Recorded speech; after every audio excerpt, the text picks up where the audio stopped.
We're here with head coach Pete Richardson. You guys just had a dual meet with UC Santa Barbara. We fell in both of the matchups, but talk a little bit about your team and how they performed today. Yeah, I thought we performed phenomenally.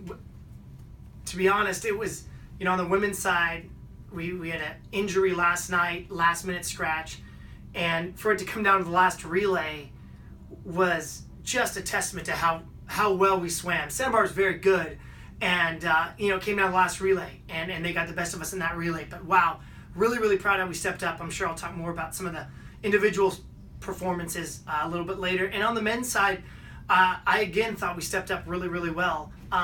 We're down a few guys, and to step up and still, go 2-3 in the first relay, and then Santa Barbara's the deepest team in our conference, and we went 2-3 in that relay. I think that was a good sign for what we were going to do the rest of the meet. And having a freshman win the 200 freestyle was awesome. And then the granddaddy of them all is that 400 free relay, and led by Dylan Toy, those guys stepped up and won that relay. So really, really proud of those guys too. So it was a team effort, and I thought we showed as much grit as I've seen in 6 years as the head coach here. Talking a little bit about the individual performances, we'll talk about the seniors as well. But Dylan Toy, he came out of the woodworks a little bit at Stanford too last week. I mean, what about his performances and what seems to be clicking really well for him? Well, I think his mental resolve. He's been through a lot in his 3 years here, and he's a team guy. He's a team first guy, and so when the team needs him, he's just going to step up. And so his maturity from, as an underclassman, now he's a junior. He was on some A relays as a sophomore, but now he knows this is his role. He's going to be on A relays, and, winning the 100 freestyle was amazing. It was just off his lifetime best time, in a non-championship suit. So that's a great sign for what's going to come in 3 weeks at the conference meet. So, but I really just think it's the mental resolve. When the team needs him, when he realizes others are relying on him, he brings it. So I'm really, really proud of Dylan. I've coached him for about 7 years. So I couldn't be happier with his performances today.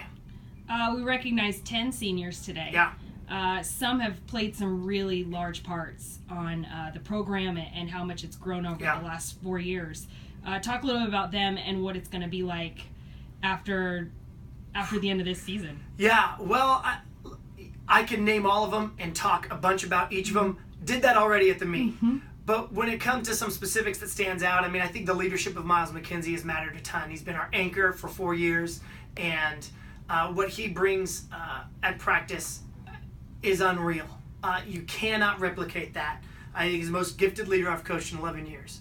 And then what Kenna Ramey does on the women's side, she was our first NC2A qualifier in a number of years, and obviously school records and all that kind of stuff too. But the team has so much trust in her. They come to her for so many different things. I think that is what she is really going to be missed the most. But I could go on about Stu Harrison and what he's meant to this team, and go on with Lauren Atkins. And anyway, I don't want to get started because I'm sure the video will be real boring if I go on for 20 minutes. But those seniors are a special group of people, and I couldn't be prouder about them.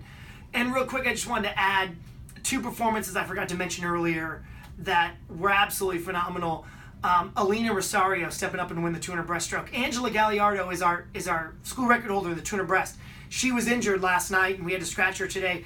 And Alina stepped up as a freshman and won the 200 breaststroke today. And that was a race that we really didn't think was going to go in our way, and she just took it by the horns, and that was an impressive swim. It just shows the kind of family vibe that we have here. And then I think the other one too was Bridget McNally's 1,000 and 500s, winning the 500, going 457, in a non-championship suit and unrested was the best, arguably the best swim she's had in 2 years here. So all great signs for what we could do at the MPSF meet and the Ohio State Invitational coming up next month. So can't wait.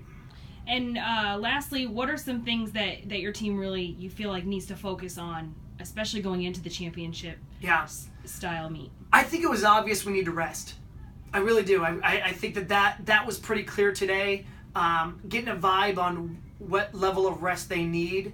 It was the first time the women have swam in a month and a half. So we kind of didn't know what to expect. Yeah, we've done some practice times and stuff, but like it's not the same. So I think that what we've really found out is we need to rest. I think that's the big deal, is give them rest, because the work is done at this point. We're going to sharpen some things, and we're going to work on getting fast, but that speed's going to come, that body position is going to rise as we get more and more rested. So that's really the biggest thing, is rest.